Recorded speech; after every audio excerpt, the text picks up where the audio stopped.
Amigos de Movistar Deportes, ¿cómo están en esta época de aislamiento? Está bueno conversar con gente de fútbol, gente que uno ha seguido por mucho tiempo y que uno admira muchísimo. Y nos recibe en su casa de alguna manera hoy Claudio Borghi, creo ya dedicado más a un poco lo que hacemos nosotros también, que es comentar el fútbol más que vivirlo desde dentro. Pero primero saludarte, preguntarte cómo está la familia y agradecerte. ¿Qué tal, Claudio? Hola, ¿cómo estás? Un gusto. Bien, yo estoy muy bien, mi familia por suerte también. Estamos medio complicados aquí en Santiago porque hay algunas comunas que han entrado en cuarentena y tengo mi hija mayor que ya vive sola y está en esta cuarentena donde no puede entrar ni salir nadie durante 3 semanas. Así que pasándola, pero preocupado porque han aumentado algunos casos importantes de fallecimiento de gente y que tienen que ver exclusivamente con gente mayor, así que estamos preocupados por esta situación que no sabemos por dónde viene el peligro, ¿no? O sea, tenemos todas las precauciones, pero de alguna forma hay que seguir viviendo. Claro, tú te estableciste en Chile ya desde que terminaste la carrera como jugador, pero el resto de tu familia me imagino que está en Argentina. ¿Cómo estás manejando esta situación? ¿Estás en contacto con ellos? Sí, yo hace 30 años que vivo en Chile, me radiqué aquí en Santiago. Yo mis padres no lo tengo, mi padre lo perdí cuando era muy jovencito y mi mamá ya hace más de 20 años. Sí tengo hermanos que están en la misma situación que estamos nosotros, con cuarentenas obligadas en algunos casos, en otros casos han optado a encerrarse, pero afortunadamente están bien. Argentina está en una situación también compleja porque hay mucha gente que necesita salir, está obligada a salir, y esto es una complejidad muy grande. Entremos un poco a lo que se puede hablar del juego, más que del juego, del fútbol en general dentro de esta coyuntura. Uno mira cómo entrenan los jugadores, un poco al tanto, en comunicación con los preparadores físicos, hacen trabajos en la casa. Al Borghi, futbolista, al que yo admiré mucho, y ahí te voy a contar un par de anécdotas sobre eso. Yo nací en el 70 y cuando tenía 15, 16 años aparecías tú en Argentinos Juniors y se seguía mucho desde acá, desde Perú, ese Argentinos Juniors. Pero al Borghi, futbolista, ¿le hubiera costado entrenar en casa? En todos lados. En todos lados. No, ¿sabés cuál es la complejidad que tiene esto? Es que yo tengo un hijo de 24 años que es rugbyista, ¿no? Es un gigantón tremendo, y aquí en la casa tenemos algunas pesas y afortunadamente una bicicleta estática. Comencé a entrenar un poquito con él y terminé destruido, terminé muerto porque levanta muchos pesos, pero jamás, por más que nos movamos, jamás vamos a encontrar la realidad de un entrenamiento de un deportista profesional. Eso es el tema, ¿no? Porque yo no sé qué te pasa a ti, pero a mí me pasa que miro el reloj constantemente para ver qué hora es. Claro. El ritmo de dormida, de sueño ha variado muchísimo. Me he puesto 2 de la mañana, 2:30 de la mañana, y después también está el problema de la comida. Entonces vamos tratando de asimilar todo esto, pero yo creo que para conseguir niveles profesionales es muy complejo. Por eso el día que vuelva, ojalá sea pronto, creo yo que va a haber que hacer una pretemporada un poquito más fuerte para que los jugadores estén en condiciones.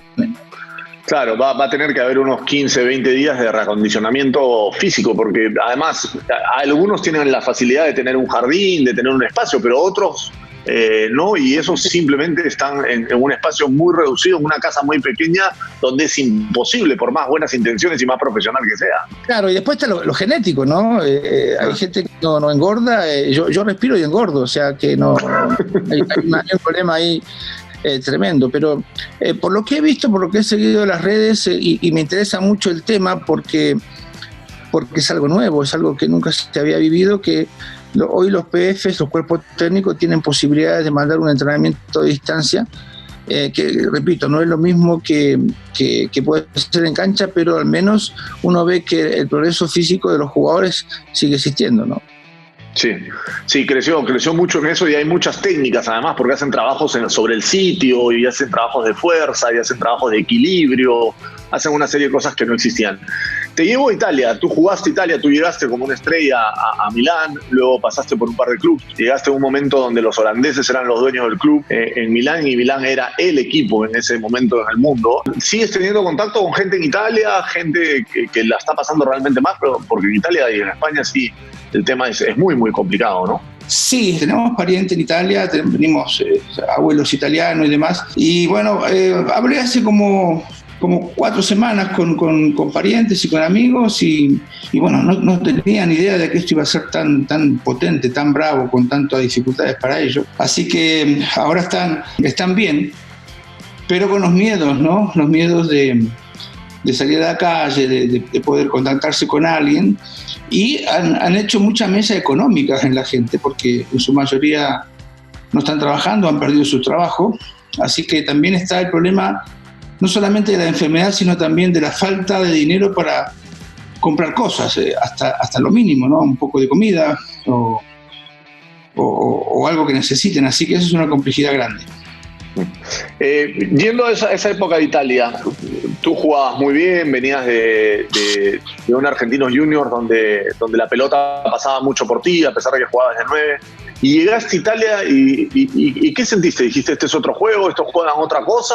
¿Te costó mucho adaptarte? ¿Se adaptaron a ti? ¿Cómo fue esa transición de Argentinos Juniors a Italia?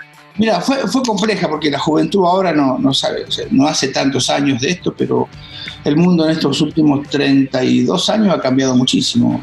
Primero es que en el momento en que tuve la posibilidad de ir a Italia, no existía el comunitario. Claro. Éramos todos extranjeros, por más que vinieses de un país vecino como Suiza, eras extranjero. Entonces los cupos eran muy limitados. Cuando llegué yo a Italia eran 2 extranjeros por equipo, o sea que su gran mayoría peleábamos por los mejores puestos del mundo en cuanto a competencia por mantenerse. Y en aquel gran Milan, el presidente dueño entonces de este club era Silvio Berlusconi, y algún dinero tenía como para comprar jugadores. Entonces, para que tenga idea la gente, había a la llegada nuestra, y digo nuestra porque llegamos todos juntos, estaba Matt Hatterley, que era un 9 inglés, con otro que se llamaba Ray Wilkins. Ray Wilkins es un jugador muy, muy lindo de verlo. Él falleció hace poco por problemas de alcoholismo, pero en aquel momento jugaba muy bien. Y después llega extranjeros, ¿no? Llega Gullit, llega Basten y llego yo. Ahora, ¿cuál es la diferencia? En que el pase mío fue comprado en diciembre, y en junio, y yo me integro en diciembre al club, porque en aquel momento estaban los libros de pases cerrados, y ahí llegamos los 3 juntos. Y a mi llegada, el que había recomendado mi llegada había sido Lidon, que era un técnico sueco, y Capello era el ayudante de campo de Lidon. Y cuando llego yo ya no estaba Lidon, estaba Sacchi. Y Sacchi tenía que elegir entre Rijkaard, Gullit, Van Basten y yo quién se quedaba. Yo me reía mucho porque en aquel momento hacen un campeonato de verano donde estaba el Real Madrid, el Porto, el Inter, el Barcelona, y Sacchi en aquel momento me dice, bueno, porque lo jugamos Rijkaard y yo a ese campeonato, y me dicen si lo hacía bien me quedaba. Bueno, tuve suerte, lo hice bien y me eligieron por suerte el mejor jugador del campeonato, pero aún así me tuve que ir. Y nos fuimos los dos, nos fuimos Rijkaard y yo. Rijkaard se fue a préstamo a España y yo me fui a préstamo a Como, que era una filial escondida del Milan, ¿no? En aquel momento no se podían tener 2 clubes. Así que estuve ahí un año y después a la vuelta otra vez a Milano, donde había crecido el cupo de 2 a 3 jugadores, se queda Rijkaard y yo me tengo que ir a préstamo otra vez. O sea que en Milán básicamente, oficialmente, nunca encontraste el espacio para jugar. No, oficialmente nunca jugué en el Milan.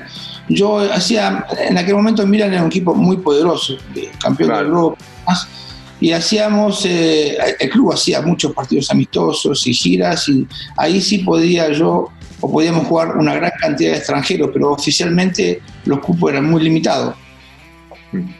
Y en el Mundial del 86, tú jugás con Italia el segundo partido. ¿En qué momento te diste cuenta que ya no ibas a jugar? O sea, ¿en algún momento dijiste, no, ya Bilardo no me pone más? No, es que, a ver, yo tengo un desgarro muy grande en el Mundial.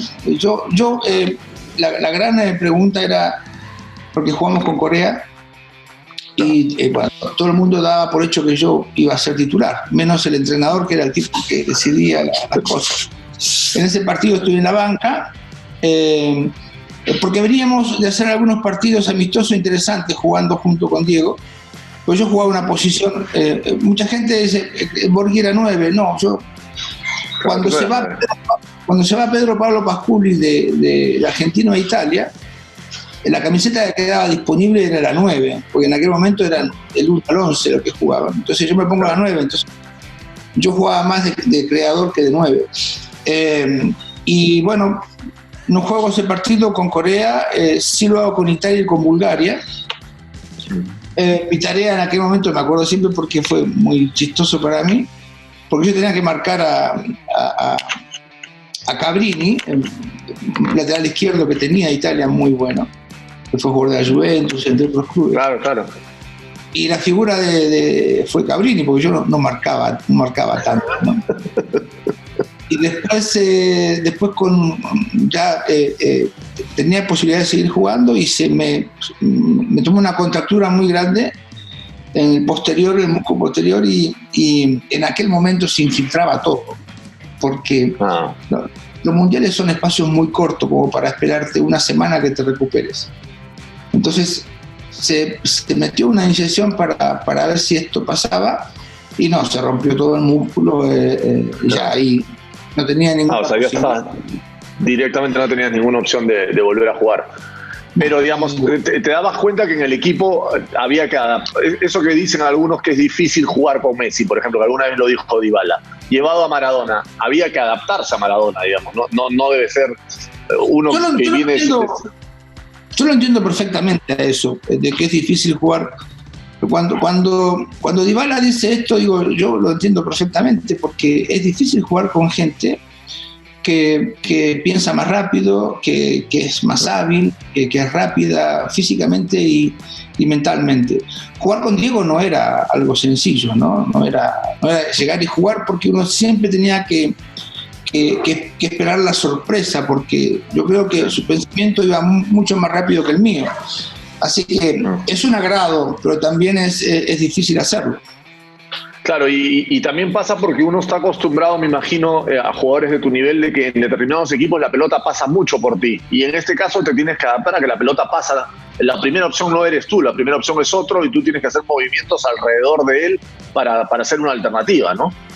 Eso era cómico, porque cuando uno tiene problemas en la cancha, era automático. Dásela a Diego, dásela al 10, dásela a él, que la tenga, que la maneje. Sí, todas las pelotas pasaban por él. Donde él tenía una opción de recibir balón, se le daba a él para que hiciera todo lo que él sabe hacer y todo lo bien que lo hizo. Sí, y yo estaba un poquito más destinado a cubrir una banda, y esa posición no era mía. Claro, te pedían algo que era más difícil. ¿Y te pasó eso de decir, bueno, yo juego bien, ¿no? Uno más o menos se da cuenta que juega bien, y la gente te lo hace sentir, y de repente lo ves jugar este tipo y dices, no, este juega bien de verdad, yo no juego tan bien? Sí, me pasaba que con amigos, con quien uno charla de fútbol, todo el mundo esperaba que yo jugase como él, y mi respuesta era muy lógica. Digo, yo no puedo. Esas cosas que hace él, yo no las puedo hacer, pero yo estoy seguro que no las puedo hacer. No es que no sea vanidoso ni nada. Tengo, como soy argentino, tengo un ego muy grande. Oye, que los argentinos no sobra, pero yo estaba seguro de que no podía hacer eso. Y te cuento esto porque fue muy cómico. Yo debuto en una tragedia en la selección, debuto en una tragedia que tiene México, que es para estos terremotos que tuvieron en el año 95. Claro. Y hay 2 partidos, uno en Los Ángeles y otro en Puebla. Y yo a Diego, lo que mucha gente no sabe es que Diego me conoce de chiquito, porque somos del mismo club, ¿no? Cuando él se va a Boca, empiezo yo a jugar en Primera División. Y ahí está la comparación, ¿no? Entonces, nada, yo nunca me vendé los tobillos para jugar. Siempre jugué con 2 medias o calcetas, pero no me gustaba tener oprimido el tobillo. Y cuando termina el primer tiempo del partido con México en Los Ángeles, fue tremendo porque él llamó a su kinesiólogo, porque tenía un kinesiólogo personal, y le dice que le cortase la venda porque no tenía sensibilidad, no sentía la pelota. Lo que para mí fue sorprendente, porque digo, si este tipo no tiene sensibilidad y hace las cosas que hace, yo me debería cortar la pierna un poquito más tarde de la rodilla. Pero son esos jugadores que salen muy de vez en cuando. Claro. Y esta jugada famosa de la Rabona, que yo la recuerdo mucho porque después he visto algunos videos de Maradona y Maradona la hacía mucho antes, pero yo no lo tenía. Yo al primero que lo vi hacer una Rabona fuiste a ti. Tú siempre dices que es una limitación técnica, que es una falta de pierna izquierda, pero en el fondo también era un lujo, ¿no? Sí, el problema es que la gente lo entienda como un lujo, porque hay veces que el rival entiende que tú estás pasándolo por arriba, que lo estás haciendo el canchero. Cuando no te conocen y la haces y vas ganando, dicen, pucha, le voy a pegar una patada porque me está cargando. Pero después la gente, los jugadores se dieron cuenta que yo lo hacía cuando ganábamos, cuando perdíamos, cuando empatábamos. Entonces empezaron como a entender que era un recurso más que una canchereada. Pero claro, yo siempre digo que es un defecto que la gente transformó en virtud, porque yo con todos los años que jugué en primera jamás aprendí a patear con la pierna izquierda, lo que me obligaba a hacer la Rabona continuamente. Claro, lo que pasa es que te salía con mucha facilidad y te salía algo que no es fácil, que es que te salía larga y fuerte, porque normalmente la Rabona puede hacerse más corta, pero a ti tú lograbas darle distancia y hasta altura, ¿no? Sí, bueno, eso era difícil, sí. Hay veces que la gente quiere patear con el pie de apoyo tieso, duro. Claro. Y eso es imposible porque el empeine no llega. Si tú flecas o doblas un poquito la rodilla, ahí el pie que pasa por atrás pasa sin inconveniente. ¿Tú sabes qué significa una Rabona en Argentina, no? ¿Una Rabona en Argentina, no? ¿Qué significa? Aquí en Chile, cuando uno no va al colegio, dice, o sea, partimos de dos para el colegio y no llegamos nunca al colegio y nos vamos a algún lado, a una plaza, a algún lado. Se llama cimarra. No sé cómo se le dice en Perú cuando salís para el colegio, que tus viejos creen que vas al colegio. Porque... Acá se dice tirarse la pera, le decimos. Tirarse la pera. En Argentina, Rabona significaría en Perú tirarse la pera, porque claro. Rabona es no ir al colegio. Es una cosa. Pero digamos, no lo sé. El nombre de la jugada debe ser por el rabo, digamos, porque es como si le dieras con la cola, por decirlo de alguna manera, ¿no? Me imagino. No sé, la única similitud que tiene el nombre es con hacerse la pera, entonces es muy cómico. Yendo, para acortar un poco de camino, yendo a la época de técnico, ¿te pasó mucho de decir, pero si esto es fácil, ¿cómo no lo puede hacer el futbolista? O sea, esto a mí me salía natural, meter un cambio de lado y ponerle en el pecho de un jugador o tratar de armar una jugada preparada y encontrarte con que las limitaciones técnicas de algún jugador te generaban frustración. O como técnico siempre supiste diferenciar esa parte. No, siempre lo supe, porque una de las cosas que primero me aconsejaron, me enseñaron, fue que no le exija a la otra persona que haga lo que yo estoy pensando, porque es algo que quizás o es mucho mejor que yo o es mucho peor que yo. Entonces nunca vamos a concordar con el método. Lo que sí entiendo, y a partir de ser entrenador se nota mucho más, es que muchos jugadores no entienden el juego, no entienden lo que están jugando. Lo juegan, pero no lo entienden, no lo razonan. Y eso es una limitante muy grande, porque a veces se le piden cosas que el jugador no está capacitado para entender ni para realizar. Por eso hay que mantenerse distante a tener que obligar al jugador a hacer lo que uno está pensando. Y eso tú lo leías desde jugador, porque tú me dices, Bilardo me pedía algo que yo no podía hacer, más allá de que te ponía o no te ponía. Y tú lo entendiste rápidamente desde futbolista. Hay cosas, conocías tus limitaciones y sabías qué estabas dispuesto y qué no estabas dispuesto y qué tus características te permitían hacer y qué no en la cancha. Es lo primero que uno entiende, ¿eh? Lo primero que yo digo, yo esto no lo puedo hacer. Me puedo forzar en hacerlo, me puedo empeñar en hacerlo, pero quizás hay una persona que tenga más facilidades que yo para hacerlo. Bilardo pedía cosas imposibles, cómicas, que te forzaban muchísimo. Mira, una vez nos pasó con Burruchaga. Yo creo que los dos pateábamos muy bien. Entonces Narigón vino en un día de la mañana y dijo: yo quiero que le peguen de punta los córneres, los tiros de esquina, de punta, con la punta del pie al área chica, porque ahí Valdano la va a peinar para la gente que entra atrás.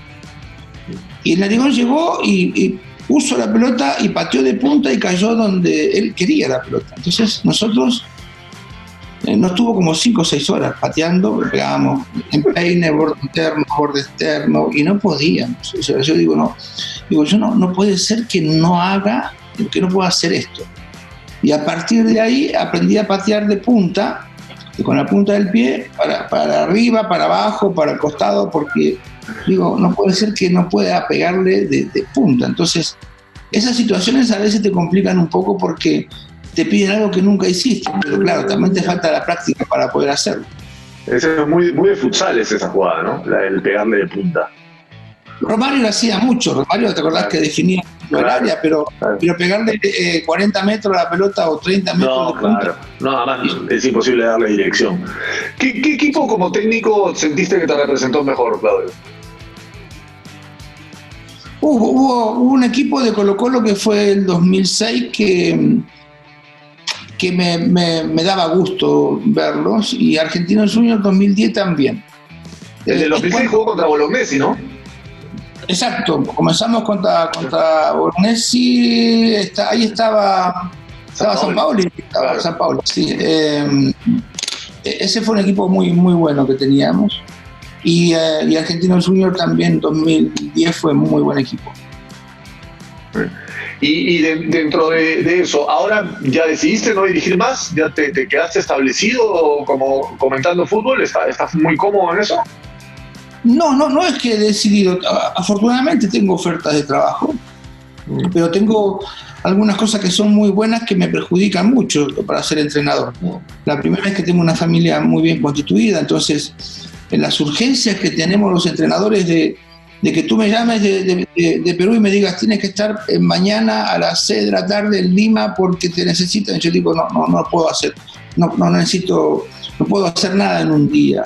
Entonces, como siempre hay obligaciones de tiempo y urgencias que yo no puedo cumplir, es que digo, no puedo hacerlo. Hace poco me llamaron de Argentina, también día lunes, para que esté un día jueves, y yo digo, no, la verdad, no estoy en condiciones. O sea, si te vienen a buscar en diciembre con un proyecto para enero, sí lo podrías pensar y lo podrías evaluar porque te acomodas en el tiempo para armarlo.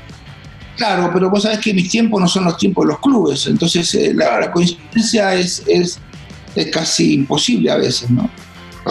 Ahora va a volver, ¿no? Aún no lo hizo Mario Salas a Perú. A Mario le fue redondamente bien acá en Cristal, vuelve a Alianza. Y uno se sorprende que no le haya ido bien en Colo-Colo. Es que todos estábamos ilusionados con que a Mario le fuese bien. Yo, siendo hincha de Colo-Colo y es entrenador y jugador, digo, quizás hemos encontrado el técnico ideal para el equipo, para que se mantenga en el tiempo siendo importante. Yo no creo que haya sido un mal trabajo. Yo creo que hubo una mala relación con jugadores y eso le costó muy caro. Me da la sensación de que Mario vino con un sistema muy rígido, con poco manejo de habilidades blandas, y a partir de la salida de un arquero que se llama Orión, que tuvo algún inconveniente a mitad de año, todo esto se le derrumbó a Mario, pero yo nunca hablo de incapacidades técnicas, ¿no? Yo creo que Mario falló en lo que te decía antes, en algunos manejos de camarín.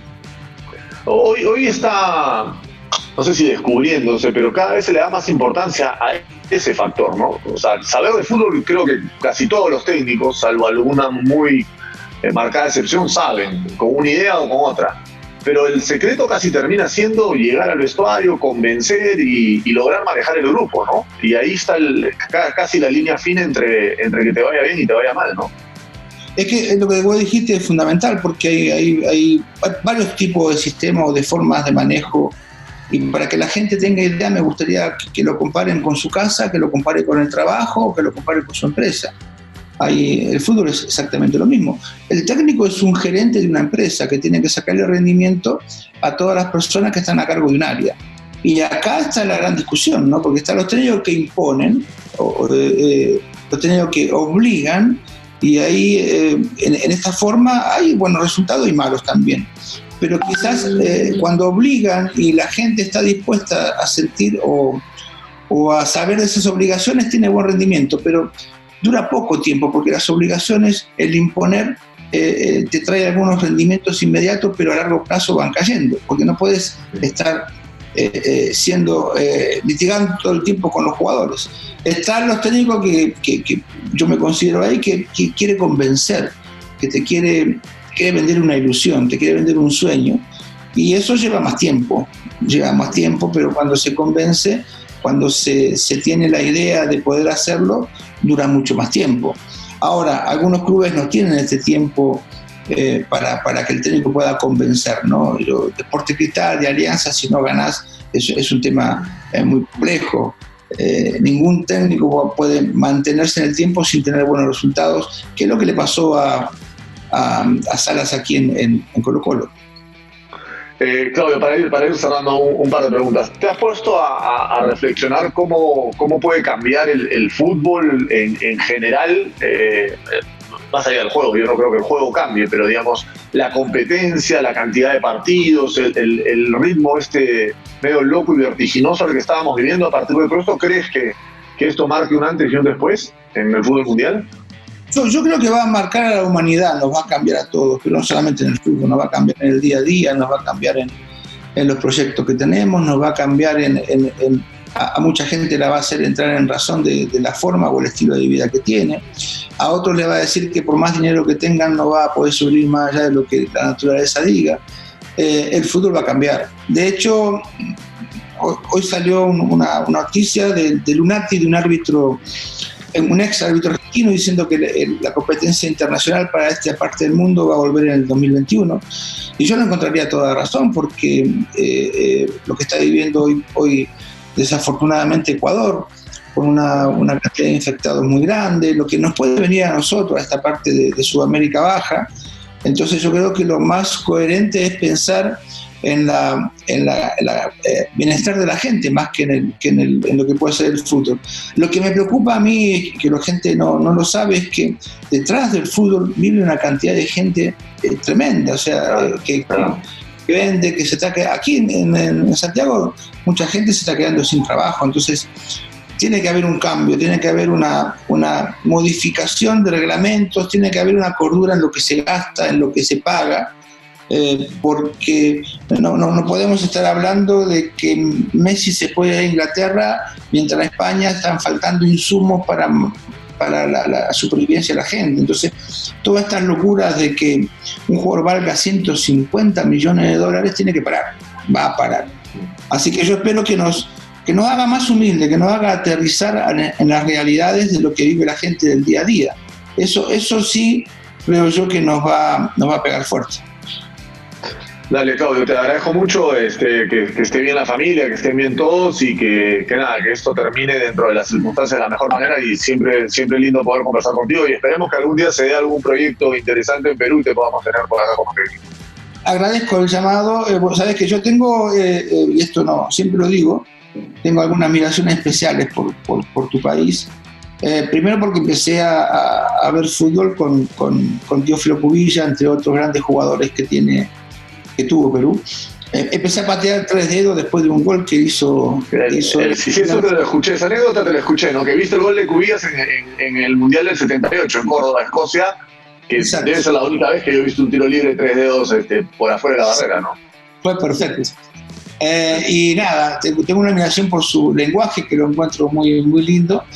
Y para qué decir de la comida, o sea que si no sale en un proyecto deportivo, al menos que salga un proyecto de poderse comer un pescadito, un ceviche con un buen pico.